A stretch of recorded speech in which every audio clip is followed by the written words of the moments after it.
Just grab them in the brisket, yeah. Right. Yeah. Just wanted John to get in there and That's what I break got. the uncomfortable Thanks, folks. silence Look, just a little bit. Look, here's the deal. Look, we missed a week. We had a fallen soldier. Literally. Rest in peace, Roll. It was a tragic tale of a man getting sick with a man flu. Man in a toilet. With a man flu. Yeah. And it took him out for how many weeks? A few days, actually. Okay. Okay. It was actually just a few hours on Thursday night. Yeah. Just a few days. Listen, we're back. Hey, thank you so much for tuning in. There might be a little science behind great episode when guys get sick, and it's widely debated, probably more female wise, on how just a regular cold can knock a guy down. You know what I mean? Yeah. It's like, well, we go through a whole lot and we don't complain, but I think there's probably a little something to do with the anatomy, the biology of a guy when you get like that just cold that comes into your system. It just handles it a little bit different. You know what I mean? It probably goes back to like prehistoric days and probably fighting off bears and tigers and stuff like that. Yeah. Well, no, you're probably right. I'm James. still doing research, so I'll let you know when I have a paper coming out, so I'll let you guys know. A research paper. No, I do agree with you. It's not because, listen, we have to be sick. I mean, damn right, just down and out before we're like, all right, listen, I can't do this. I can't do that. I've got to stay in bed. And that sickness lasts about 24 hours to 48 hours. And then after that, we're good. But here's the deal. We need our significant others, our wives, to take care of us for 48 hours. Meanwhile, every single day, all we do is take care of somebody else. And I feel like we get a bad rap on this, John. We do 100%. It's not fair, really, because I mean, like, yeah, dude, I got 2 days to be sick, and all you did was complain about how my sickness is not as worse than the sickness you went through. It's true. Oh, my childbirth was so much worse. Let me ask you this. Hey, 48 hours. Don't you dare say that you could handle that monthly cycle, because it makes them outright anger. You know what? Anger. You know what I would do? I would never complain about it. I would never want my friends to make fun of me, so I wouldn't say anything about it, ever. You would never know. What kind of? That's the difference between a man and a. I'm just kidding. Listen. What are we doing here? We're grabbing the brisket. We're talking a man show. Yeah. No, we're here to talk barbecue. We're here to talk. We're talking about the Houston Livestock Show and Rodeo World Championship barbecue competition that's coming up next week, guys. Hey, I'm excited. As you know, I've been preparing for this my whole life, all year. Just getting the curls in and just doing my service work. You know what I mean? I was at the grocery store and I had the vest on and I was stopped by a gentleman. He's like, "Hey, thank you. Appreciate your service, man." Yeah. And, oh God, you got military. You got military salute. It was quite. That feels a little. It was great. It really was. It feels a little stolen valor to me. No, it's not stolen. I mean, I earned these. I'm gonna have to check with the guys. He's a volunteer. He's a volunteer. Yeah. They actually let him at the. He's a volunteer. Think, so. Yeah. Nothing wrong with volunteering for your communities. Nothing wrong with volunteering for your state. Nothing wrong with volunteering for the children. It's commendable, James. How many years straight have you done this? Man, I think this is like 15th year, something like that. 15 years. It's been of volunteering and making sure that the beer is cold for the people. I do it for the people. I do it for the children. Your children? Yeah. You're an angel. It's all for the children. Yeah, but the money raised goes towards the children, and James is making sure these beers are ice cold. Ice cold beer. Ice cold beer. Because I mean, it's absolutely the worst if you have to purchase a beer and it's lukewarm. No, you're not on your watch. I'm sending it back. Not on your watch. It's not happening. No, listen, Houston Livestock Show and Rodeo is an amazing event. If you've never been, I strongly recommend you book a ticket. it starts next week. I think Thursday night is sponsor night. Yeah. Friday night is open to the cook-off. Everybody's welcome out. Saturday night is the grand party, and they're announcing awards. This is multiple days of cooking to see who gets crowned. There's so many different organizations that are cooking inside of this competition. It's unreal. And listen, if you've never been and you think this is a normal cook-off, no. Think about 200,000+ people coming out in one night and literally setting the stage on fire every single night going out there. I mean, it's unmatched. Yeah.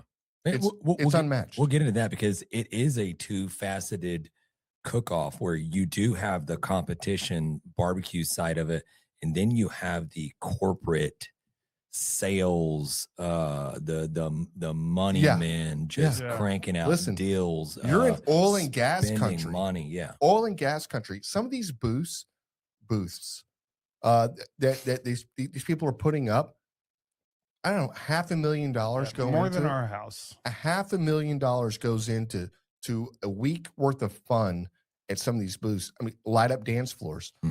Dance floors so big that you could probably fit 150, 200 people inside of. I mean, it's insane what they come up with. What's the team that's known for having the waterfall that comes down the rocks that ultimately spins a pit? Yeah, that turns over a fire while they outdoor cookers or something like that. While they wild game cookers.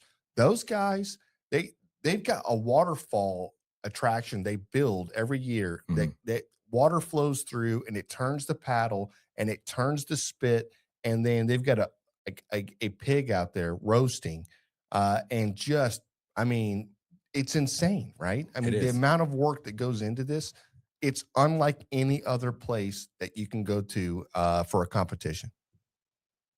Am I wrong? No, it's absolutely, it's a huge party, and it's a huge, very competitive competition. Yeah. So the whole time that's happening, think of 200,000 people showing up to drink and hang out with you at a party, and the very next night you do it again, and another 200,000 people show up.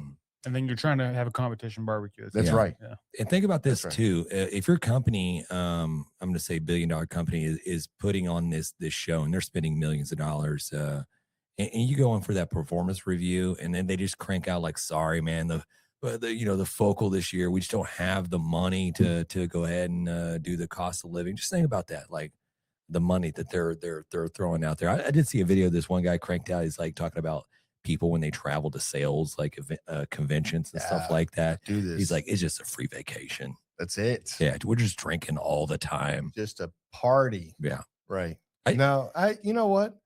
They are, but smart companies will watch people do it, and then they'll see how they get when they drink, because you have to know who you are, who are you working with, and so they watch the people. Like leadership will watch certain people, and they're like, okay, that guy's a loose cannon, he's out. And then all of a sudden you're like, oh, I don't have a job anymore, or hey, I didn't get promoted and I'm never going to get promoted again. Right. That's because you act like a fool or sales. You tried to fight the CEO. That's right. Right. Yeah. What'd you call me? Yeah. Right. You're like, whoa, wait a minute. You're out of line, brother. Yeah. I shot you guys a video earlier. Did you see that? Can we play that roll? I don't know if you have that handy, but I wanted to get John's point of view, his thoughts on this travel hack that I saw online. I mean, it seemed pretty interesting. I don't know if that's something that is widely used and popular. Yeah, let's see this. Yeah. John is talk a little bit, and I'm gonna pull it up. Right John's a travel. Hey, John, do you have a Coors Light over there? I do. Perfect. I love this idea. Also, we do have a beer review. Yeah. I don't know whose camera we're on right now. I think we're on James's, so I'm gonna pop it over to James. No, we're back to where we're at here. And what is this? This is the grab them in the brisket beer review. And this is the Noma Gang Belgian style blonde ale, 9.5 0.5% alcohol by volume. Thank you, Jesus. I do love a blonde ale. James, you bought these? I did. I got this. You can see the price tag on the side. I love a HEB. Only $3.99. That's a steal. I mean, if you go to a bar and try to get a craft brew, an IPA or whatever, that's going to cost you at least $7. Hey, I want to read this right here, but I can't. John, can you read that? I'm going to see how long it is before I say I'm going to read it. My eyes just don't want to focus on that. Yeah, I could probably get at that. Let's see. No, I can't read that. It's too. It's really small. It's the color or something. I don't know what that is. It's like this. Oh, the mischievous gnomes at Belgium Farmstead. There it is. Brasier de Achouffe. Okay. Or at I'm not gonna read this. Is stupid. I'm not reading Preach, this. baby. It's not worth it. It's wasting time. worth It's it. wasting people's time. Nobody wants to hear that. I wore my orange shirt tonight. I just wanted to say for Houston Rodeo. Yeah. To represent. But also if they notice, it's a team shirt. So if there's any teams out there looking to get like a last minute head cook. Yeah. Well, John, you're available. Yeah, I probably can squeeze them in. You're available part of the time. Yeah. you got the orange on, John. Damn. You can just come out there and just volunteer with me. I love it. Sounds great. I love it. Happy barbecue, guys. Beer tester. Perkins. James is wearing his what is this? It's the Houston Livestock Show and Rodeo committee's vest is what he's wearing. We don't need to hear about it. He already told us. He about volunteers. It. Yes, He's a volunteer. Yeah. 15th year. You know what? Really quick, a round of applause for James. Round of applause. There you go. Thank you. Thank you, James. Thank you, buddy. Thank you. There it is. Oh wow! There it is. Gotta love our studio audience. Yeah. So good. It's not like I'm expecting a medal or anything like that when I show up Wednesday to put some work in, but I mean, I wouldn't be disappointed if there was some type of there was something celebratory act. But no, I'm excited. But yeah, I came across it. It was a travel hack. John, do you have any? Just well, let's look at this travel hack. Is this gonna work for us? I'm yes. Oh, he sounds confident, folks. Let's see. I love this idea. Yeah, I don't hear anything. Okay. Yeah, James, why don't you just tell us what she's I'm going to go ahead and do this. This lady, and I think maybe she is a what now? A flight attendant. A what, James? Lady. Were you going to say stewardess? I was going to say stewardess. Thank you, John. So she has a travel hack. In case you didn't pack enough underwear, this is something that she uses. That she utilizes a free coffee Keurig maker there. So instead of stuffing a pod, you can just go and stuff your used underwear. And just run it on the hot setting, and then it pretty much just cleans your underwear for you. And then you take the supplied, like I guess, hair dryer in the bathroom to dry it off. Mm-hmm. And it's just a travel hack that she's just sharing with the world. And there's a lot of people that sit there and like this thing and talked about it. But it's something that really using the coffee maker afterwards. Is all I want. It makes me think like you just can't use anything when you're out in the wild anymore. Like if it's not your own, you didn't bring it, you just can't use it. I don't trust it. Now I've got to think about trust issues. I've got and a I got Keurig. more. Yeah, I've got a Keurig in my hotel room. I'm like, damn, you know what? It's early in the morning. Let me brew a cup of coffee. Yeah. And I've got a panty stain sitting inside that damn thing. I don't think so. Are you kidding me? Is this real? Okay, first off, this is Do you 100%. do you This is do real. this? This is 100% real. This is a real thing that happens.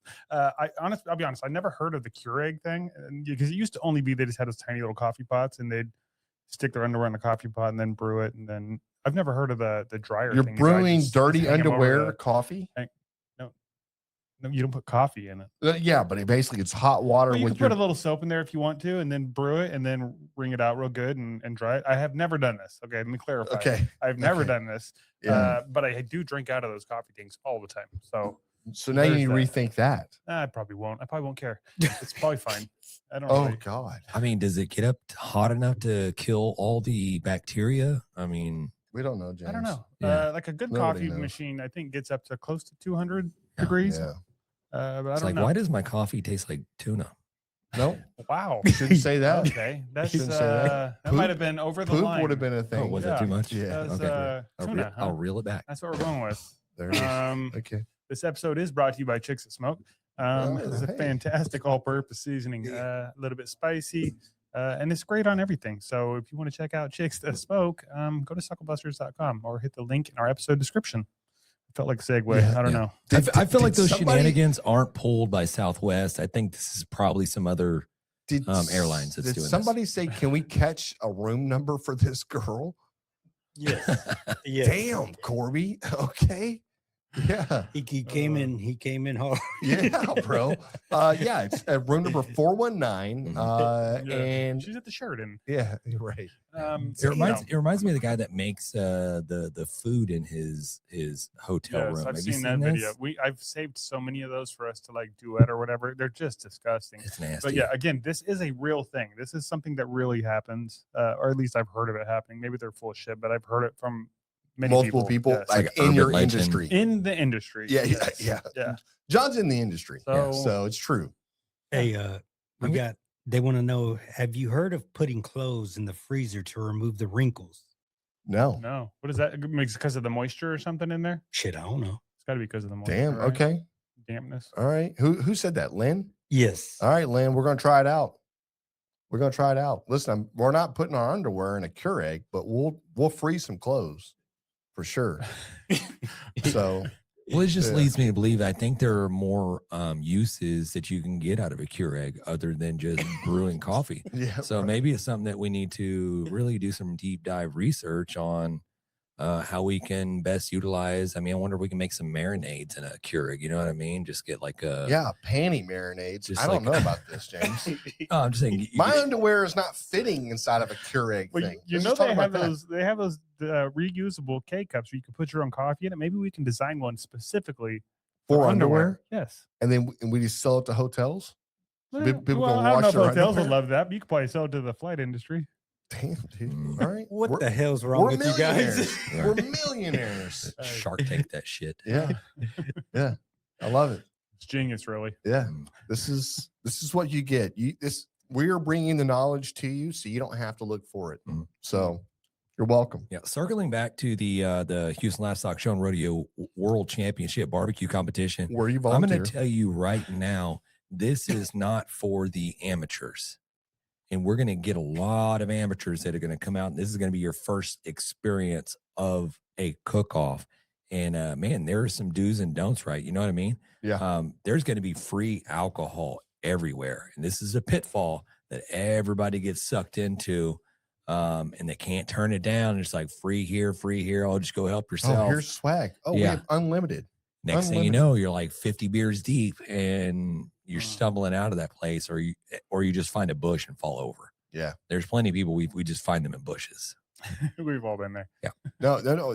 That's what happens. Like you go in and everybody's so nice. Everybody's so just welcoming, and literally you're cooking against them. And it doesn't matter. Like, no, come on in. Hey, anything you want. We have food, we have drink, we've got an open bar over here. Tequila, and it just, let's go. Right. And then like, let's do shots. And if you ever watch the head cook, what is he doing? He may be sipping on a beer, but he's not drinking. Yeah. He's not doing shots. Correct. Most of the guys I know aren't even drinking at all. They don't drink until awards. Yeah.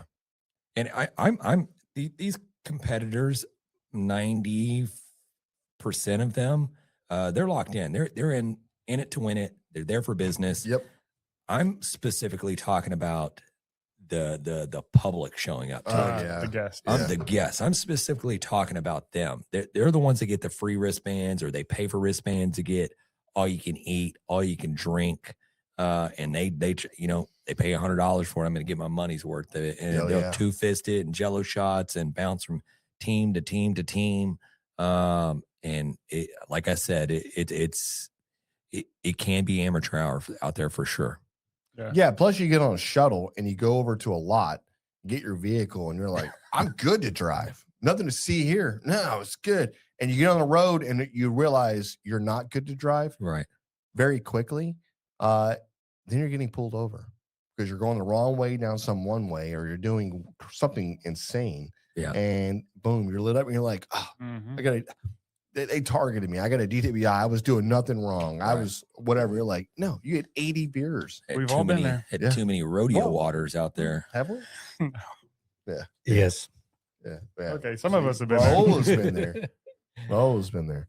I'm just telling you, like, it's like I really anticipated Kansas City, the Royal. I really anticipated that being on the same level as Houston. You know, for some reason, no, it's totally different. I just thought it would be.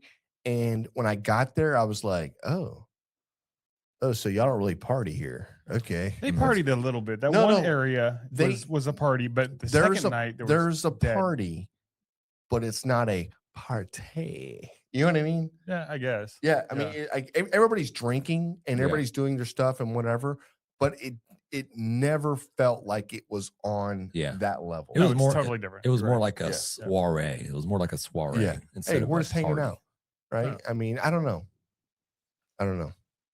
I'm curious to see who's on the Miller Lite stage this year. So every year, they have there's a sponsored stage which is done by Miller Lite, and it's free for anybody that gets in an admission into the cook-off. So you don't have to be in a tent or anything else, but it's free for that. But what they tend to do is book acts of upcoming artists, people, guys, women that are just killing it, right? And social media, killing it online, and they're selling a bunch of records or selling a bunch of whatever downloads. I'm not sure how that shit really works anymore. Yeah. It used to, you sold a record, but nowadays you sell our downloads. So make sense. But yeah, I mean, they some of these people are like Randall King was one that was on the stage a few years ago. And I was like, oh my God, that's Randall King. Like, how cool is that? You know? Yeah. Do you want to know? Do you want to know who's going to be on the stage? Yeah, okay. Thursday night, leading it off is Roger Krager. Not leading off, he's closing it. So then you got a Trent Cowie. I've never heard of him. Oh, T-Cow. Yep. Yeah. Okay.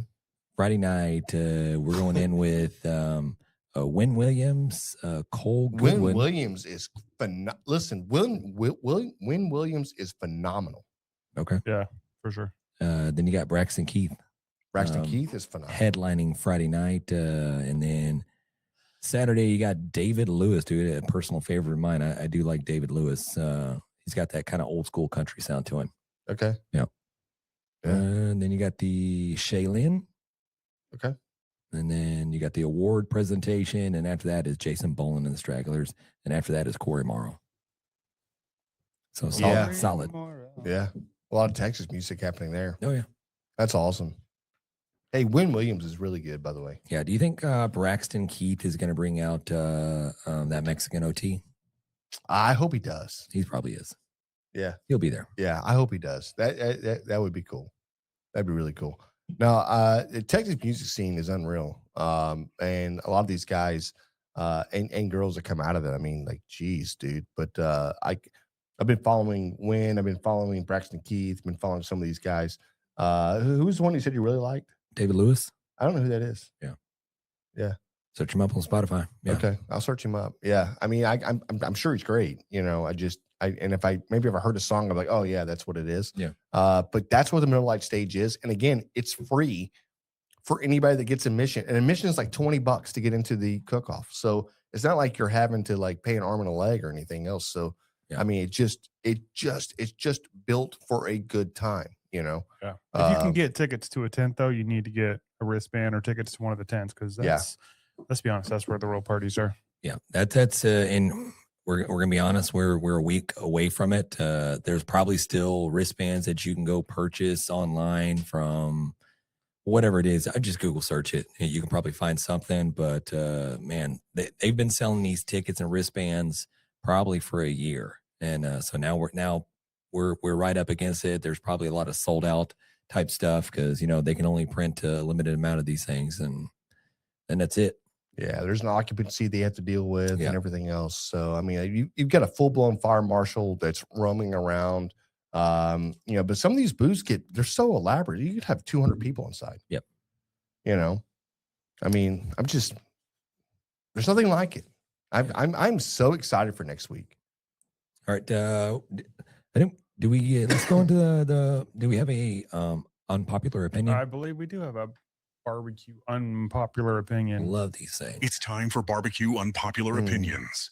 No filters, no mercy, and absolutely no apologies. I'm not going to apologize. Yeah, we shouldn't. Let's see. This is from. I don't even know how to say that. What is all to do R2D2? That's right. There's no R in there. Okay, well, whatever. It's all at to Adeludu. Adeludu. Yeah, we'll be here all day. We'll be here all day. Let's read it. Yeah. Let's go. Okay, people who turn their nose up at Alabama white sauce are just What's missing out. Alabama white sauce. They're just missing out. There are great barbecue to be found in every single state in the U.S., but it's only found statewide in a handful. I don't know what that means. Let's just dissect this really quick. I mean, I feel like they flipped the. I see what he's saying.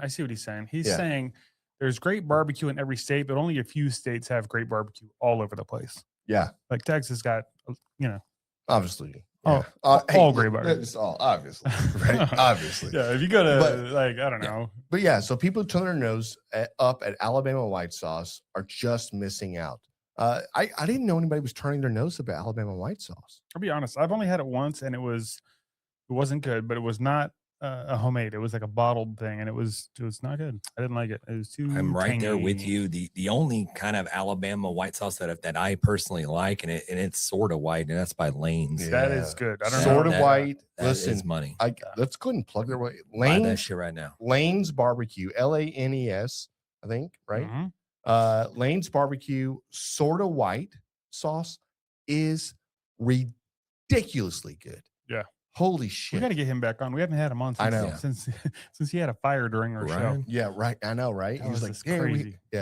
But it's almost, I mean, I know it's a mayonnaise based vinegar I like type mayonnaise. sauce. It's great. I mean, man, I think you add a little ranch packet to it. You pretty much just got ranch. You know what I mean? Am I over bounds on that? I have no idea. Honestly, I don't know what's in it. Yeah, I mean, Vinegar, right? Yeah, it was like lemon juice and mayo and Apple some cider vinegar? spices, apple cider vinegar. There's a vinegar and there's whatever, but maybe some sugar. I'm just saying, like, it's a great sauce. But you are right when you come to like not a normal Alabama sauce. I think like a normal commercial. It's always just missing a little bit. Yeah, it was one I had was just tangy, and it just didn't. I don't know, just didn't taste right. Didn't hit. Did not hit. Yeah. But he's right. There's good barbecue all over this country. There's a lot of good barbecue in Texas, obviously. But hold on. There's great barbecue to be found in every single state in the U.S., but it's only found statewide in a handful. Right. I think I kind of agree with this. Yeah, that's probably true. Yeah, I don't know. I don't know if that's. I'm confused. I'm confused because I just don't know if I want to agree with that. No, every state's got some good barbecue for sure. Not a lot of it. Or do you think they all are going to have some? They don't know what great barbecue is. Exactly. Thank you, Roll. Maybe. Thank you. I don't know. Thank you. Like, you think this is great barbecue until, listen, I was up in, where was I at? I was in North Carolina, and no, was it North or South? It was one of the Carolinas, and we stopped at this place that we had so many people saying, hey, stop here, go to this place. They had the greatest Texas style barbecue. And I'm like, that's not good. You're killing me already, right? I'm like, just be your barbecue. Don't name it a different state's barbecue, because I just feel like if you're not in that state, right? And I'm gonna tell you right now, I looked at the menu and it was like $48 for a beef rib. That's a bit pricey. Yeah. And so one beef rib. No, yeah. And I was like, well, let's try the beef rib. I mean, like, honestly, like you're saying this. You're saying it's the best thing. You're putting it out there. Yeah. It's on the menu. It's $48 for one beef rib. I've got clients. I've got whatever, right? And I'm like, let's just try this thing. Let's order one up. Let me tell you, dude, they missed the mark so heavy on this beef rib. And I was thinking, I like, you charge $40+ for this damn thing. And like that, and it's not the problem you charged it. like that's one thing, right? Okay, you charged it, you know what your market is and everything else. Fantastic. However, there's somebody out there thinking that's what beef ribs taste like in Texas. Yeah, for sure. And I'm like, oh, you're killing me. Of course. It's like killing me. And it was hard. It was hard to watch people eat it. And I was like, they're like, oh, it's pretty good. And I go, yeah, it's all right. And they're like, hey, you ever do one of these before? And I'm like, yeah. Except I did it right. I've done it before, but it never tasted like that. Yeah. So I don't know. We can go. I probably. What do you think? Unpopular or popular? Probably a popular. Popular. I don't know if it's popular or not, but I agree with him. Yeah, that's unpopular. Yeah. Let me get your opinion on this. This was submitted by our good buddy Dusty. Him and his wife Janae were out and about. I think Bastrop, and they stopped and got some brisket. And he's like, let me get your opinion. Let's shoot it over to the guys. Let's get their thoughts on this brisket. What do you think about this? It looks disgusting. There's no bark. I just no smoke ring. Not that that's super important, but also the fat, the intramuscular fat, is not rendered at all. I feel like it was boiled. Could have been. You know, that's what Dusty said. It looked like it was boiled. Looks a little gray. Boiled. Yeah. I mean, would you, if they served this, would you be like, okay, I'm disappointed. I don't want this. You know what I mean? Yeah. No, are you I'm pulling, not eating that. You pulling an Uncle Gene and just like walking it back up to The like, pitmaster? I need to see the pitmaster now. Yeah, 100%. Yeah. No, Gene had it right. Listen, it's not like Gene was an asshole. Gene, listen, so where did he go, to Cooper's? I think it was Cooper's. So he goes to Cooper's and he just didn't get a good cut of meat. It wasn't like, listen, it happens, right? Not a big deal. But when he walked up, he was like, hey, man, listen, this is not good, right? He's very honest about it. He's like, hey, this is burnt, or this is something, like whatever. And the guy on the pit basically is like, you already bought it, it's yours, you eat it or throw it away. And Gene just looked at him and he's like, I'm gonna rip your head off right now. Right. First of all, like I'm just trying to tell you, like, this is not good, like whatever. And the guy could see it, and Gene took a picture of it, and it just looks absolutely scorched, right? And you're like, if this is how you're going to do it, then I'm not going to come back. Literally to this day, if you bring it up, he's like, never going back to that place. Yeah. Ever. So it's like, you know what I mean? It's one of those things, like, it's your customers. The customer's not always right, but you could have accommodated. You could have said, hey, you could have said, hey, let me look at it. Like, you could have actually, try a little bite of it. Yeah. Hey, cut off, like, oh yeah, you know what? You're right. Or I think we're spot on. Listen, it is what it is, something. But the guy just glances and says, pop, hey, listen, that's not what you want to do to Uncle Gene. Uncle Gene says, all right. He walked over, he picked everybody's plate up at the table, and he's like, we're all leaving. We throw everything away and we're fucking out of here.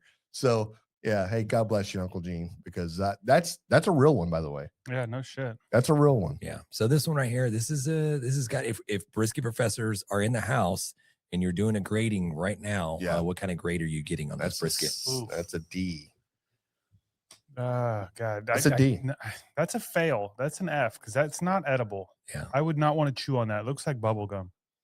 Yeah, that's an F for me. It's not passing at all. Yeah. You know what? Let's just ask the people here. Like, what does this look like to you guys? Yeah, folks in the peanut gallery, the brisket gallery. Yeah. What do you guys think about that? Yeah, I might eat that. All right. So you got any go ahead. Barbecue news or? Oh, I forgot. Yep. Mumble about something for a minute. Yeah. Okay. That's unprepared. Perfect, James. I mean, you are unprepared. Yeah. This is a crazy week for me, guys. You're gonna cut me some slack. I'm really liking at the end over here. Corby goes, panty dropper marinade. You guys are on to something here. And I'm like, Corby, you may be my spirit animal right now. I'm not even gonna lie to you. I just love the fact that you're coming up with this. First of all, you want to know what room they were in, which is, I'm like, it's just a random thing to say, but maybe it's not. I think that's just science wise. Like, I just don't want to stay in that room. I want to make sure I'm not. Yeah.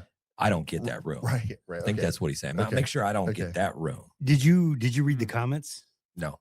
Oh, I'm curious about that. Yeah, we'll have to check that out. Yeah. All right, here's what we got for the hot off the grill barbecue news. in barbecue. Nope, there it is. All right. Nope. Okay. The problem is that John just started coming up with all these different things that we have to put out there. No. Nailed it, Raul. I apologize. Maybe I should put stickers on. Alcohol's a hell of a drug, guys. Okay. Hey, the NBBQA is coming up. Jan, when is it? That is March 25th through the 29th. This is going to be an amazing time. If you haven't got your tickets, get your damn tickets. We're going to be there. It's going to be a freaking blast. Very excited for this.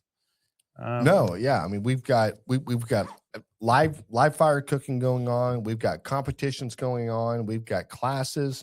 We've got mentorship. We've got some of the biggest names in barbecue business are going to be there. And really all they're doing is helping somebody else that's like, hey, I'm struggling with this. This is what I'm going through. Hey, you know what? I had the same problem. Let's look at your thing. Let's do this. People exchange phone numbers. Yeah. Next thing you know, like you've got a world-class company, or you've got a world-class pit master that is on your side, that is answering your phone calls and saying, hey, listen, this is what's going on. If it's business related, yes. If it's cook related, yes. I mean, it's unreal. There's nothing like this in barbecue. So every facet of barbecue is pretty much represented there by some of the best names in the business. And I keep calling it NBBQA because it's best. Some of the most successful people in barbecue. Yeah, same. Right. Well, this is their convention. The NBBQA is actually an association that it exists all year long, and it's an amazing thing to be part of. And they just announced today that they do the special interest groups where you can go online and talk to other folks that have the same, say, catering or whatever it is. Yeah, we got a food truck. I've got a brick and mortar. Whatever it is. Yeah, you have groups you're in, and you can talk to those kind of folks and get the tips and tricks and whatever it is. Well, these special interest groups, they're starting calls now. So they're going to do a call every other Wednesday. And there's already some, you go on their website, they've listed it, but you've already got them mapped out. So you get into one of these groups and you're, like you said, you're in your own living room or wherever you're at, and you're on these calls. You can talk to these folks and ask questions, and every other week. So it's, like you said, it's a great way to make some connections. Let's see. Only other thing I got here is Melissa Cookston got a new cookbook coming out. That is Fanning the Flames. That's awesome. Yeah, I don't know that much about it, except for apparently it's really focused on some of her travels she's done doing barbecue. But I'm still actively trying to get Miss Cookston on the show. So, Miss Cookston, or Mrs. Cookston. I'm not sure. Where you at? Yeah, if you guys where know, you at? Somebody tag her. Tell her to have her people call my people. I'm my people. Call me. Yeah. Perfect. Anyways, that's what I got for the Hot Off the Grill barbecue news. Very good. That's it was very eloquent. Thanks. It was very last minute. Yeah. Kell did a great job sending everything over, and I just did not have time in the last 2 days to get it printed out and summarized. And I did my best. Time. Yeah. John was out there. You were looking at alligators, right? You went to go see some alligators. That's pretty cool. I spent the day on a second grade field trip. I don't have time. Did they go watch alligators? Did they have any bacon wrapped alligators out there? Right. I'm just wondering about that. Maybe they're like marinated for 24 hours. It's funny when I was trying to find the information on this on this field trip in my emails, because I knew I had an email about it. So I looked up crocodile adventure or something like that in my emails, and I had 2 different emails from the teacher, and then the third one was how to smoke a crocodile. Yeah, right. Like, I've done that before. Look, please tell me that you wore your gator boots. I thought of it when I was there, but it's pretty muddy out there. So you got to flex on them. You got to show them the boots. Yeah. Boss. Damn, that's Fred over there, man. That guy's wearing Fred on his feet. Yeah. Oh, there was one gator out there named Lieutenant Dan. He was missing an arm and a foot on the other hand, and like part of his tail, and could not see. Damn. Yeah, he was big as hell. Didn't see any other gators messing with it. It's crazy. He's still eating. Yeah, he's still good. I don't know how I feel about this, John. About what? What's that? Just the fact that, you went out and you hung out with gators. Did anybody put their hand inside of one? Like mouth? No, none of that kind of stuff there. There's no crazy Larry. No. Like, what are you taking your kids to see? The guy had a mullet, so I kind of thought he was going to be like that, but he wasn't like that. They didn't Like, let you, this is what I'm talking about. Like, you went to the wrong one. Like, because the one I picture in my head, there's a guy going, "Hey, you want to see me tickle his tonsils?" Yeah. You know what I mean? And That's a weird thing to say. And then every kid's like, "Yeah," and then he's just like, he opens it up. He's got he's a like, cigarette just hanging out the side of his mouth. yeah, and he's like, he puts his foot on the bottom jaw and he reaches down and goes tickle, tickle, tickle, and then the damn thing clamps down on him. He's like, "Oh, I lost an arm." You know, I mean, I just feel like you missed out on teaching your kid. Maybe we should open up our own like alligator park. You know, you sit idea. there and just dangle like raw chicken in front of them and catch them. You know what I mean? Just like throw a pole out there. Just like, I don't know, man. Yeah. These are and were these alligators or are they crocodiles? There were some of both. Some of both. Okay. You know my problem is, James, we'll catch one and we're not gonna know what to do with it when we get it. Right. What do I do with it? Yeah, we're like, it's in the bed of the truck. We don't know what to do with it, and that's what's gonna happen. But It just lives back there once in a while. You throw a chicken in there or some shit. Hey, what's in the back? Hey, watch out for the alligator in the back of the truck. Yeah, we got to use your truck. Yeah, right. You got to throw it down the sewer. That's what you got to do. Down the storm drain it goes, and then it lives in the storm drains for like years, and then it becomes like a horror movie. Horror? Horror? Yeah.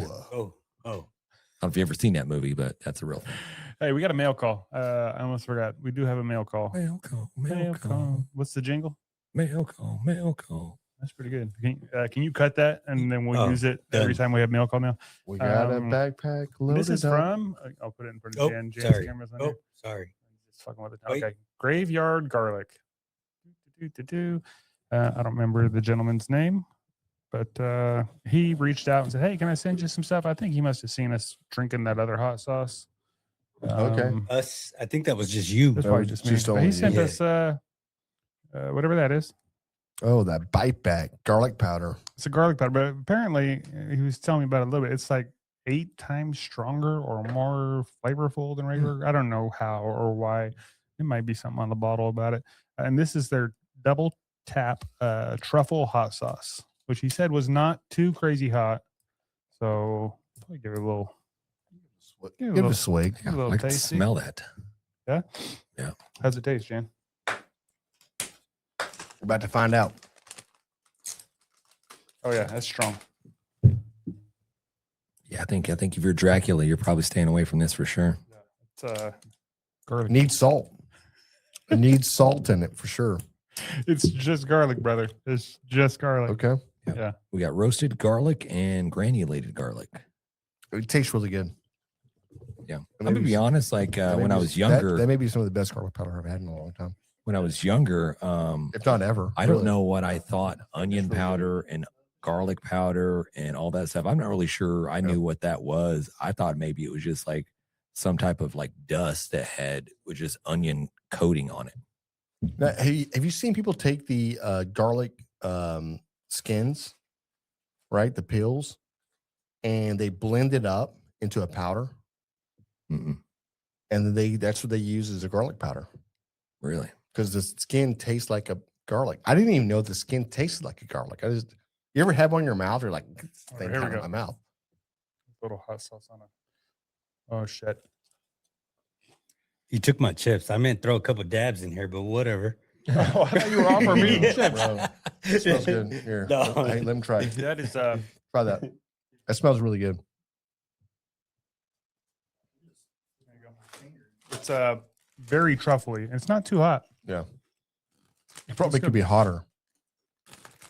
It's creeping up a little bit in the back. Yeah. Creeping up in the back. Hello. Yeah. James, you want to swig? I'm good. Yeah. Put a little on your beer top there. Yeah, I'll get some later. Yeah, that's good. I Appreciate it. gotta think about what I would want to use that on Hey, because it's very rich. Hey, check out the graveyard garlic double tap truffle. This smells phenomenal. I've not tried it yet, but I will tell you this. This may be some of the best garlic powder I've ever had. I'm not just saying that. It takes you a second to actually understand what you're putting through your skullet over here. But damn, dude, this is rich. This is so rich. This is really, really good. I've actually taken this. Ooh, that hot sauce. If you like truffles, you will love this. If you do not like truffles, that's mine. You will not like this. Okay. It's very truffly. Really? But it's good. It tastes like maybe on some truffle fries or some. If you put it on some fries, why does it taste like truffle fries? I don't know what truffle is. Yeah. It's like a mushroom kind of. They grow on the ground. Dogs can hunt for them, or pigs, or they'll root for them or whatever. It's not the good ones, right? Yeah. Yeah, those are the real expensive, the truffles. Oh, no. Not chocolate truffles. No, not the magic mushrooms. Yeah. But these are, this is like truffles are like super, super expensive. Yeah, it's like a delicacy. Yeah. I mean, like it's like like a black truffle could be like, I don't know what it is by the ounce, whatever else, but it's super expensive. Is it considered a fungus? I don't know. Okay. I don't know, man. I don't know. We're not that smart. No. Like we just drink a lot. Raw will look at it. I mean, it looks like a turd when they pull it out of the ground. Yeah. To be honest, and they shave it really thin. My dog, they put it on everything. My dog can hunt for them. Yeah, that's what he's bred for. He should have. Yeah. Now instead he hunts tennis balls and he goes and gets them, but he just comes back with a little ball. Yeah. Could have made you a lot of money. You could probably take him out into the woods and he'll start digging. Yeah, right. Start digging. It is a fungus. Yeah. Yeah. Okay. Hey, so 3 to over 1,000 per pound is what they cost. $3 to over 1,000. No, 300 to over 1,000 per pound. Per pound. Yeah, black truffle. Yeah. Yeah, it's super strong. Dude, smell this right here. Yeah, that's potent. That's so good. Almost makes my eyes water. Yeah. Bro, that is so good. You need to use it on something. I'm definitely do some garlic parmesan wings or something. Yeah. Yeah. Yeah. You gonna bring them next week? Yeah. You promise? You want to? Yeah. No, not do I want to. Do you want to? But do you want to do it? Hey, look straight in the camera and say that. Yeah. John wants to do it. So, and I want to do it. So, yeah, we're doing it. Yeah. James, you want to do it? I'm not sure what you guys are talking Perfect. about. James is in. James is in. He's not working next week. All right. Yeah. Next Thursday he will be working. He will not be here.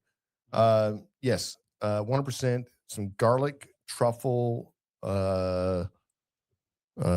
wings we're bringing to this thing. Yeah.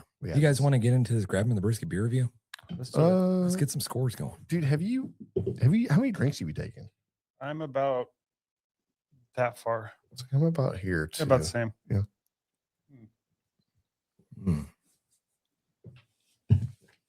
How are the nomies? I like it.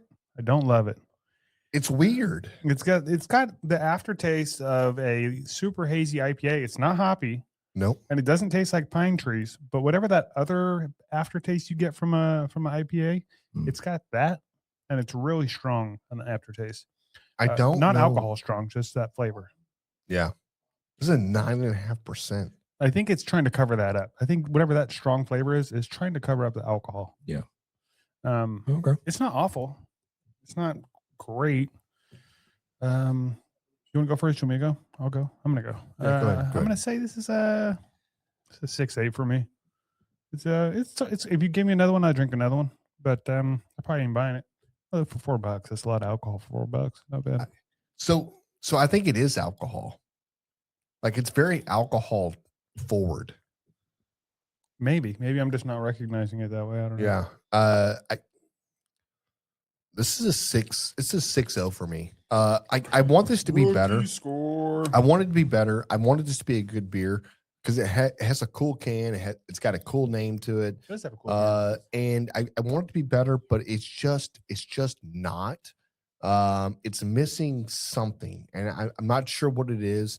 And to be honest with you, like if you, so you don't have a Coors Light here, no. But if you take a sip of Coors Light and kind of cleanse the palate a little bit, and then go back to it, you're like, ooh, I just don't know, man. I don't know. Like it's just, hey, would I drink it again? Yes. Would I recommend this to somebody? No. James, I don't want this to deter you from bringing us beer again. Yeah. We need to see what you do. This should be a challenge for you to find a better beer for us. You got to be better, and we want to see you get better. So we're going to allow you. We're going to give you your space. Give you another shot. Yeah. You get another try. Hey, You can do this, man. Appreciate it, guys. Yeah, love it. They sound very ungrateful. Yeah, this is hey, this has I'm gonna been need my $3.99. This has been the Grab 'em into Brisket Beer review. Yeah. Hey, when we started doing that beer review about, I don't know, 300 episodes ago, did y'all think we'd still be singing? No, I never thought we would. I thought it was like a one-off joke, like a 1 year thing, and we just stopped doing it, and now we just keep. It's great though, isn't it? It's so good. I love it. So good. Yeah, I love it too. Well, let's get in and talk a little bit about the Houston Livestock Show and Rodeo World Championship barbecue competition. Yeah. So there's 3 meat turn-ins. Is this correct, James? Well, really quick, let's go a little origin. Let's go back to the beginning. Houston Livestock Show and Rodeo was founded in 1932. The World Championship barbecue competition first contest began in 1974. So what are we on, like the 52nd? 52nd? I think so. I think that's it. What year? 1974. Okay. Yeah. So now last year, now we're up to about 250 teams competing. And that includes international participation as well. And of course, this is what kicks off the rodeo. You know what I mean? And it's the rodeo. I know for Jan, myself, it's a favorite of ours to go check out all the competitions that they have going on at the rodeo. Get to see some of the performers. I'm just more into it as far as like the rodeo portion of it, but they got some good performers this year. Yeah, I mean, I feel like do we have a lineup? No, we don't. Yeah. We're going to one of them. I don't remember which one it was. Cross Canadian Ragweed. I know that. We're going to that. I would love to see that. No, we're going to Morgan Wallen or Co Wetzel. Co Wetzel, one of those guys. Yeah, we're going to Co Wetzel, which will be great. But yeah, so I think every year Houston has to be a PC on their concerts, and so we'll get into this because like the barbecue is it's a week-long event. It starts on Tuesday, it goes all the way through Sunday, and then that's what kicks off the rodeo, right? The rodeo is king in Texas, and just as many people show up for a barbecue competition, show up every single night for the rodeo, if not more. And then so you have a rodeo, then you have a concert that ends the rodeo, right? Or for each night. Yeah. And so historically, I think Houston's done a good job, not a great job as far as booking or bringing in, because I feel like they missed the mark on a lot of popular bands that could really just bring in revenue and whatever else. Yeah. So it's almost like and I get it because you got to be PC and you have to play it safe and whatever else. But you get a lot of pressure probably from Nashville, a lot of from the media as far as the radio stations and all the big record labels that are pushing their people. But Creed's going to be badass. So pull that up real quick. Roll. I'm sorry. You had it up there. So you've got I can't even read There's that. a couple good ones. Chris Stapleton will be amazing. Cross right? Canadian Ragweed. Yeah. CCR. I think Russell Dickerson. Like nobody is going to see Russell Dickerson. How about Kelly Clarkson? Kelly Clarkson. Let's go. Kelly Clarkson would be probably. Kelly Clarkson has pipes. I would see Dwight Yoakam. Kelly Clarkson is an amazing singer, right? So I don't know what she sings now or what's current for her, or if she sings other things, which is fine. Do a bunch of covers, do a bunch of her old songs. So what is this? Who do you have her? Pepe Aguilar, I think is probably really, really famous and really popular. I just don't know the music. Lizzo, I do know. Co Wetzel, we're going to. Lainey Wilson will be a headliner. Kojo is ending the show. I'm sorry, what would you want to say? No, I was going to say, like, every year I send it, as soon as it comes out, I send it to my girls, my 2 kids, and they pick like an artist they want to go see. This year they sent it back and was like, no, we're good. Really? Yeah. Yeah. They didn't want to see Dwight Yoakam. I don't know what that is. Oh, Dwight Yoakam's. Dwight Yoakam would be great. So Parker good, would be man. great. But hey, really quick, can you Google search San Antonio Rodeo lineup? Oh, that's the one that came up, and I like that. Yeah. So does everybody else. And every year, San Antonio never misses. San Antonio just kills it, dude. It's insane. Like, there's two cities, they're 3 hours apart, and so you got Russell happening. You got Russell Dickerson on both. Yeah. And I'm not trying to throw shade at that dude. I mean, I'm sure I don't know who he cranked is. out some hits or whatever, but listen, you got Hank Williams, Ty Myers will be phenomenal. Midland, amazing. Pat Green, amazing. Brad Paisley, one of the best guitarists,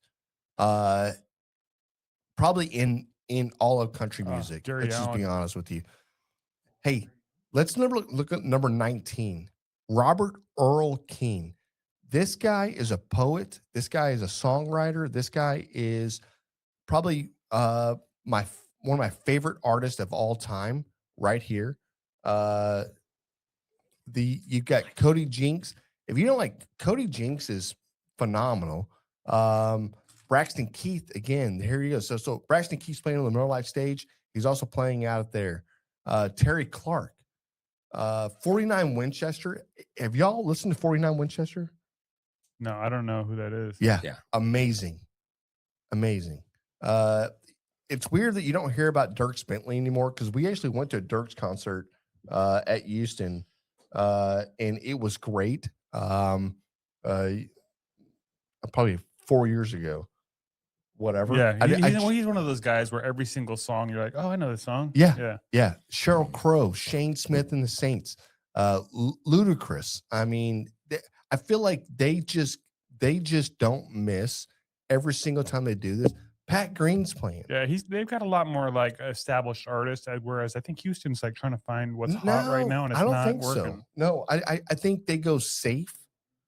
Hudson Westbrook is so new, it's unreal. Yeah. They got some Stevensville. I don't know who it is. See, you just don't know music. I don't at all. I don't know. What does it sound like? Could you sing a song? There's a melody. Yeah, there's a melody. Okay. We don't have to break down the whole. All right, I feel like we already did. So I'm just saying, talk about barbecue. San Antonio's winning. Okay. Year after year.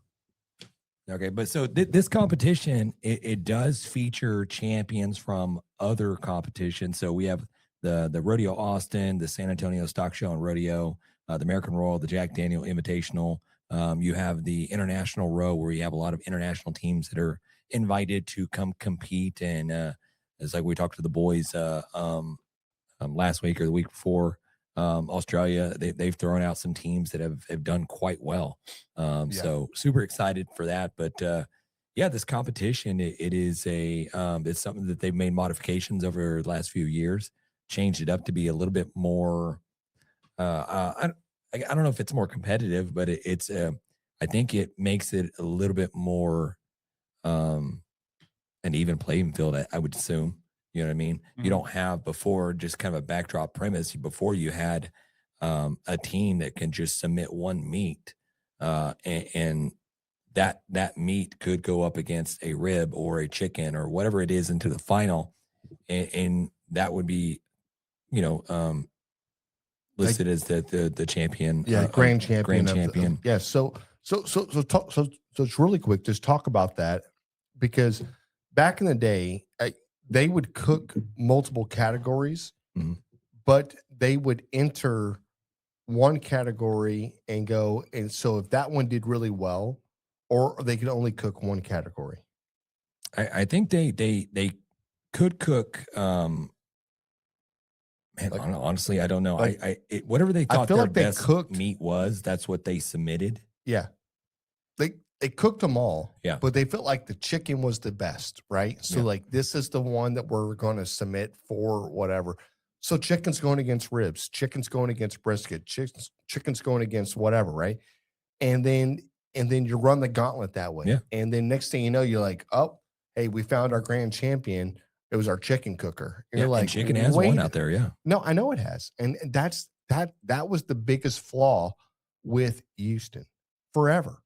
Right. And I'm not sure how they even came up with that, because there were so many cook-offs going on at that time that they could have learned from, but they just didn't. I don't know. I think it was how because much modifications they've done over the years, or if this is something that that's what they've been doing for. I think it's what it was. 40 years. Yeah. I think it's like, no, this is history, and we don't want to go against it. We're not going to be baseball. Yeah. We're not going to say we're going to do 140 games and now we're doing 162 games, and now your awards don't matter anymore, and new awards matter, or whatever else.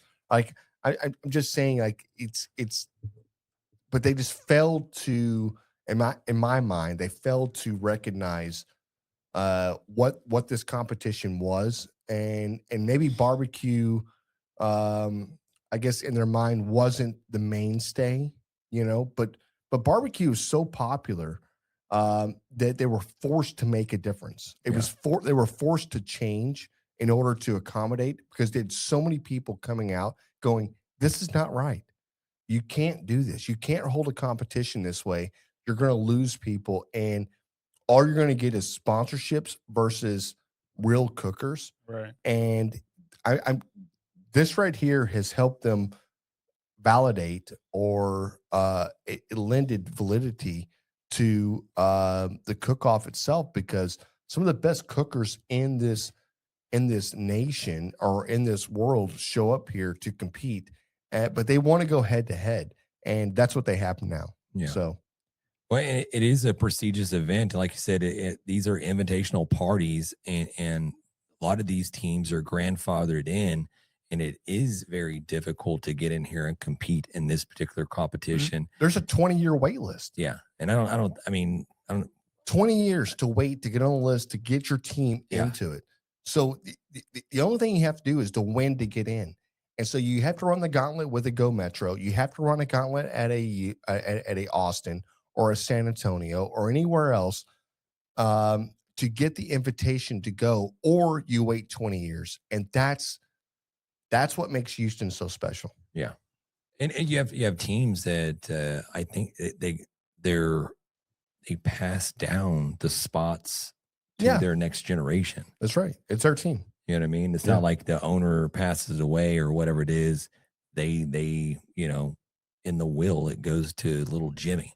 And little Jimmy gets up there and just runs amok and just all the kinds of tomfoolery and stuff like that. Stupid Jimmy. Yeah, you can't get in there. He's like, Jimmy, let me get in there and cook for you. And he's like, no, I can do it myself. We're cooking chicken. Right. Yeah, right. No, Jimmy. Yeah. Yeah. But so, so they changed the format of it. And so now they're doing brisket, ribs, chicken. You do a half chicken, skin on, brisket. I think it's, I don't know if I have the amount of slices for 10 full or partial slices. I don't know what that means, partialized, but here's one thing that and 9 full ribs is what they're asking for too as well. And I got a note here that it says St. Louis or baby back, which is weird to me. That's super weird. They can turn in. Also, I was going to ask you guys, they don't do burnt ends. You cannot turn in burnt ends. I feel like the CBA should take over Houston and hold it as a competition and let it be what it is. But I think I know why they don't do it. Because if you get into the judging portion of this, I think I wrote down like 85 judges that they have to go through. What do you mean? Every box goes through that many? Total. Let me see. Yeah. How does 9 ribs stretch to 85 judges? I got 85 judges per category. 5 judges score each entry. Yeah. The scoring categories looks like sight is 1 through 5, smell is 1 through 10, tenderness is 1 through 15, and taste is 1 through 20. High and low scores are dropped. The remaining 3 averaged and scaled to 100 points. High and low scores are dropped? Dang. That's what it says. Damn, I don't know about that. That's weird. Now, I did put this through AI as far as like the contest rule book. So hopefully I didn't misread that or something like that. Top 10 become finalists, and the highest cumulative score wins grand champion overall. Damn. I will say this, for multiple years we've been out there, and we have been lucky enough to interview the guys that have been on stage on Saturday night. Yeah, a lot of times. No, I feel like we're the good luck charm. For 100%. Yeah. Yeah. Houston just invited us back out. I wonder why. I wonder why. Right? Yeah, it makes sense. Our boy Alex is like, boy, you got to come out, man. We're not going to win without you. You going to come out or what, man? Yeah. We need you. We need you. And shout out to, because we got invited back out too, which we'll see.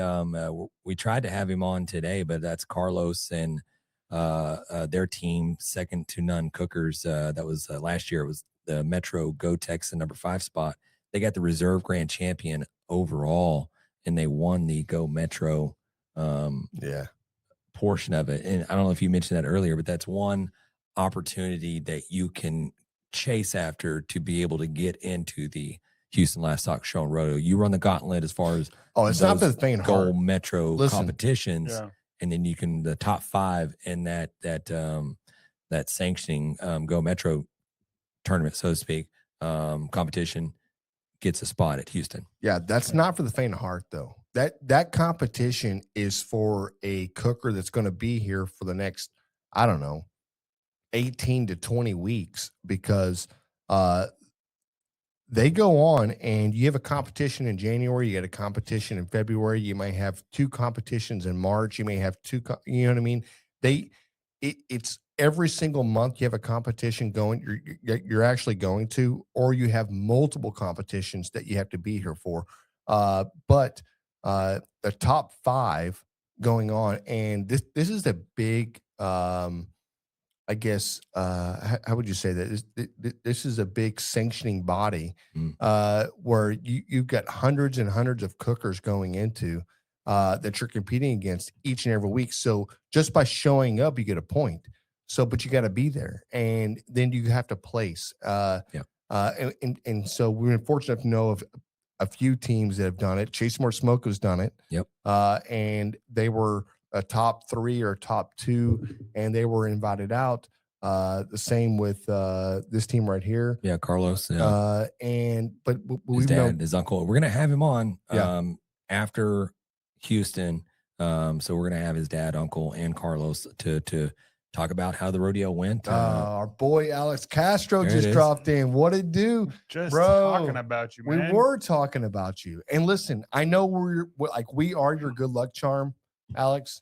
And I cannot wait to be out there. Just having a libation, tasting that good tequila that you bring through. Which, by the way, like, I don't know how Alex does this, but it seems like he just partners himself with like good tequila. Really, really, really, really good tequila. Yeah, he mentioned that he had a good one coming out this year, a good sponsor. So hell yeah. Did you see that 8 to 9 cook-offs? 8 to 9 cook-offs and 3 in 1 month. Yep. Yeah, that's a lot. Okay, that's okay. 8 to 9 cook-offs, 3 in 1 month. Okay. I was a little off on the math, but it's still. It's a lot. I got to let's give a shout out to last year's grand champion overall. That's Always Able But Confused Cookers. Let me run through the meat categories really quick. Kind of give you an idea who placed out there. Brisket #1 was Dusty Bones Cookers. #2 was Holy Cow Cookers. Now that is Randy. We met him in Randy Polly. Yeah, Randy Polly with he's the director of operations with Buc-ee's. Yep. That is his recipe and his brisket that you are tasting when you stop at Buc-ee's. Really? Yes, it is. So he won. They got 2nd place brisket out there last year. Ribs, Tejas Cookers #1. 2nd was Brisket Cases. 3rd was Pit Boss. And you get into the chicken. 1st was Mad Dog Barbecue. 2nd was Always Able But Confused, which they're the ones that won overall grand champion. And 3rd place was Calhoun County Go Texan. There it is. And let's give a shout out to the junior, man. They don't get a lot of love, but they've implemented some of the last couple of years. They have a junior cook-off portion of it that goes on at the Houston Livestock Show and Rodeo. Kids Q, right? Kids Q, yeah. #1 was Kimes County Go Texan. #2 was Blues Hog, and #3 was First Responders Houston Professional Firefighter Association. I think I got. I'm lying to you guys. That was the open contest. What was I doing here? I don't know, man. You're reading the wrong thing. Like, those aren't kids' names. Junior cook-off, ages 8 to 14. #1 was that Bentley? Bentley Payne, Lone Star Cowboy Cookers. #2 was Tyler Lovend. That was the Fulfillment Cookers. I don't know. I might kind of butcher Dim that. Feiffelman. Yep. Then we got Vincent Martinez with the Willis Group, man. Congratulations to those future badass pitmasters. Hey, also Pearland just opened this last year their first sanctioned body. I'm not sure how this goes for high school. This is IUL or UIL sanctioning team or whatever it is. But Pearland now has a barbecue team in the mix, which is awesome. Yeah, that is cool. Which is awesome. Yeah. Do you want to talk about a little bit about the competition, like the tagging, the turn-in windows, anything like that, jumping off the page if you want to discuss, or you just want to do a brief overview? I mean, obviously, it's like a lot of people that are probably tuning in. If you're cooking, you already kind of know what's going on out there because you've been to the cook meetings. You're already getting, like, we're going to have on Carlos today, but their team's meeting. They're trying to get the final preparations done, just like probably Alex is probably running through all the final checklists and trying to get everything prepared to get out there and get it set up and kick some ass. Dude, he's a cool cucumber. That's a hard word to say. No. Hey, listen, he's like a duck, right? Everything is he's just swimming across the water. Legs going crazy. Legs just swimming. You don't know what's happening underneath. Yeah, you don't know, right? Yeah. But like every time, I love the energy. I love the way he cooks. He's very methodical. So, yeah, not a dark horse, by the way, because he's been on the stage. He's already won out there, man. He's been on the stage, people. So, yeah, look for him to be back on the stage because he's hungry and he's ready for more.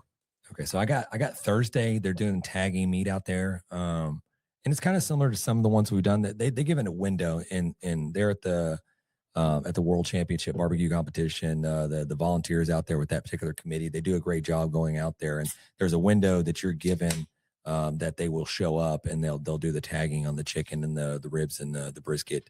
And then same goes with the pickup. I think you're giving some type of well, they don't pick up, they come and inspect and then you turn it in. Right. They got to watch you. They got to supervise you slicing your meat before you turn it in.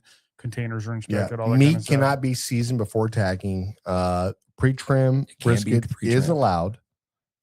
Saturday turn-in window, you've got your turn-in times 10 to 11:30, 12 to 1:30, 2 to 3:30. Which is kind of standardized. But that is a long window time to turn in. But I guess you have to do it because it's such a massive place. Like you couldn't get there in time. There's got to be a rotating, right? Like this team has these times, this team has this time, so the judges can. I don't think they're all just rushing in there at the same time. It's got to be like, well, I you're from 1 to 120. Your team is from 120 to whatever. No, I totally agree. But I'm saying, like, if your team wasn't ready, you're like, at the end of the day, you still have until 11:30 to turn in chicken. Maybe. I don't know. I think. We'll ask Alex. Alex is the guru. We're gonna ask him. Yeah. He's the dude, man.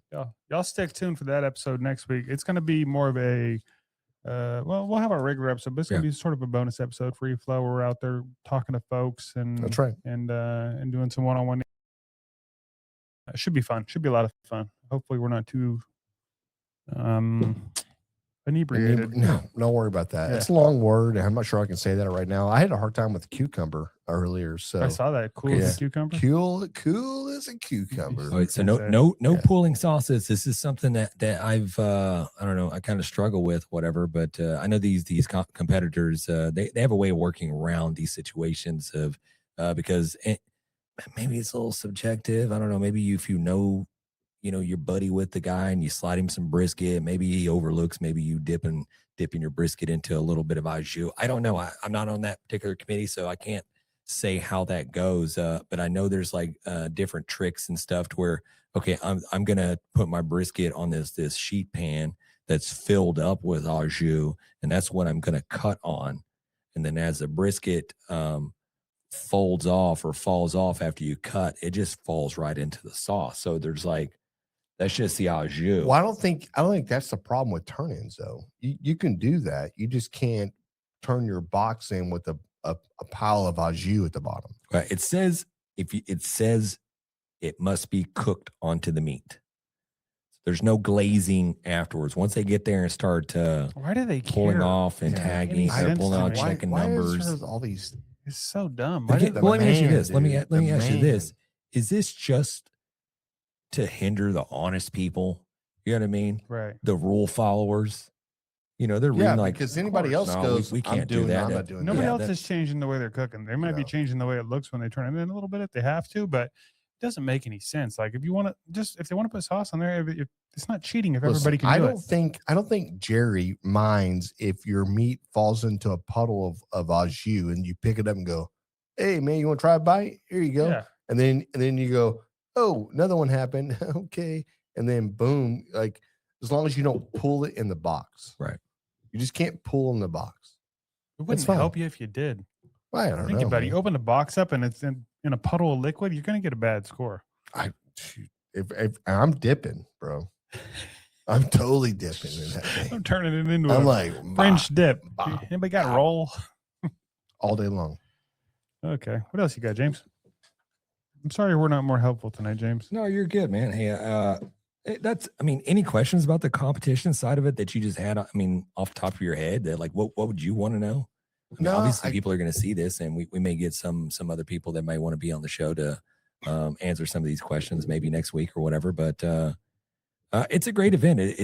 Like we said in the beginning, it's an event that is kind of like a two-headed dragon, so to speak. You know what I mean? You have the competition portion of it, and then you have the corporation side of it. Right. You know, the money making. The money making. I mean, because this entity, this competition, and with the Houston Livestock Show and Rodeo, they raise a lot of funds for these kids and these youth that are. It's millions of dollars. Millions of dollars is raised through this whole process. I'm sorry, guys. I couldn't stop myself. ASMR over here. Yeah, smokehouse poppers, salsa, maybe the most legit. Little just look at these little things. Snacky poo. Yeah, this little oyster style crackers, man. Let's see if I can get. They are phenomenal. Get Lynn to send us some of them little individual packets. We could take some with us out there to Houston and hand some out to folks. Yeah, we need to be cool. Yeah, that'd be cool. You know, honestly, that was going to be one of my tips, one of my tricks on navigating being out there, because here's the deal: there's going to be a lot of food out there. You may not have access to that food because it's inside a tent or what have you, or maybe you get in there and the line's like 50 people deep and you're just like, I'm just going to get a beer. I don't, whatever. So now you're running on an empty stomach. You know what I mean? You need some food. So maybe just having a couple of packs of these poppers that you can sit there and just knock back just to get a little something in there, soak that alcohol up a little bit. That might be something worth whatever. So yeah, if you can get some hands on some of those individual packages, man, I just may start, passing them out, maybe just like sticking them in people's pockets or something. Hey, sir, you've had enough to drink. Let's get you some smokehouse poppers, yeah. Crackers. Just drop it at their feet. Go, hey, sir, did you drop that? Yeah, check them out. We got a code for you too. Yeah, code. Yeah, grab them 15, and that'll get you a discount. Get the multi-pack where you can try a bunch of the different ones because they're kicking. I like the spicy. I like the salsa too. Salsa's amazing. Also, I kind of like the pizza sometimes. That's pretty good too. Wow. Yeah. Yeah. No, listen, spicy's the best. Spicy is the best. It's really good. I was about to say really that. Good. Yeah. Spicy really is the best. But each one has their own flavor profile. Each one has whatever. But I've not had one that just missed. No, they're all good. Like I said, my kid loves the pizza one. So yeah. You can't, and I know we went way long on this. Sorry, Raul. You can't sleep on the corn dog. All right. When you're out there at the rodeo and you got about, 10 beers deep or whatever, eat a 18-inch kielbasa. Go get you a corn dog, just mustard. That'll set you right for sure. Love this. All right. No, that's all I got, guys. That's it. Yeah. All right. Yeah. And I do not have a barbecue fail because I did not get my shit together. But if you have one you want to send in, you should definitely do that. info@grabeminthebrisket.com, or you can call in 434-829-2299. You can leave us a voicemail message there, or you can text that line. We'll get that as well. Or you get a picture of your cook you want to send in. Listen, whatever you want to do. I implore you right now, jump in leave a voicemail. Mm-hmm. We want to hear your words. We'll play it on the air. You'll be good. We're going to hear your own account to it. Just don't stutter, don't stammer, And then You can also, if you want. Yeah, you can. Actually, you can do me a whatever. favor. Take this number, whether you have a fail right now or not, and put it in your phone under damn it, I screwed up, or barbecue fail, or whatever it is. And as you're failing in barbecue, or right when it happens, go ahead and call right then, because I want to hear the pain in your voice when it's happening. I want to hear somebody in the background going, it's ruined. God damn it, it's Jim. not. It's a ruin. Yeah. I love this. Hey, you got a couple of people in the comments asking where are you guys going to be at this year? We're going to be all over the place, but mainly we're going to be our first stop we're going to kind of set up was with Houston. And I don't know if he's still in here. I don't know what his spot number is, but it's Houston Barbecue. Yeah, we'll probably be in the Metro Go Texan area and just all throughout. I'll be all throughout that cook-off. So we'll be tromping around. Yeah, shoot us a message where you're going to be at, and we'll try to swing by and say what's up. Daddy Dutch said he'll be in Lonesome Dove. Okay. Dude, fucking let's go. Daddy Dutch in the house. Just fixing to give a shout out to RIP Robert Duvall, Gus from Lonesome Dove. Yeah. Man, what an iconic character cowboy that he played. RIP, man. Yeah. He had a couple of James Vanderbeek, Jesse Jackson. I didn't see it did Jesse come in Jackson. 3, man. It did come in 3. I never thought about Jesse Jackson because I knew he was older and whatever. But Vanderbeek was so young and I had no idea he was battling cancer and whatever else. Native Texan, by the way, and had moved here like probably 4 or 5 years ago and bought a ranch and living life and whatever. So was it colon cancer? I'm not sure. I don't know. I think that's what it was. Yeah. Yeah. Damn, that sucks, man. Hey, Daddy Dutch said, stop by, guys. We got you, bro. We got you. Will do. Hey, listen, I'm not sure if these two fellas have a lot more to say, but I will say this. I appreciate you listening in. I appreciate you taking the time out of your day. I hope this was a fulfilled podcast. If not, we were all over the place. Go after yourself. And yeah, like cheers to another beer. My mom listens to this show. Mom, Mom, he's a butthole. Mom, we love Mom. I try to tell you. I cannot wait to go see Mom, by the way. Yeah, you're not invited. Yeah. Mom, send me an invitation. I'm coming up. Yeah. Okay. His phone number is 434-829-2299. Yeah, really quick. What are your thoughts about maybe pickling some pickles in a Keurig? You know what I mean? Yeah, right. I'm just thinking of different ways that we could utilize this Keurig. Right, well, let's I'm going to keep spinning. You guys think about it yourselves. Put a pin in that. Yeah. Penny pickled. Pickled. Yeah. Poppers. Yeah. Poppers. Delicious. Yeah. Keurig style. As always, who's guys. Hungry? It's been great talking barbecue with you. Peace. Yeah. Later, guys. Hey, guys. Thanks for tuning in to another episode of Grabbing the Brisket. Big shout out to our amazing sponsors who keep the smoke rolling. The National Barbecue and Grilling Association, connecting and growing our barbecue family.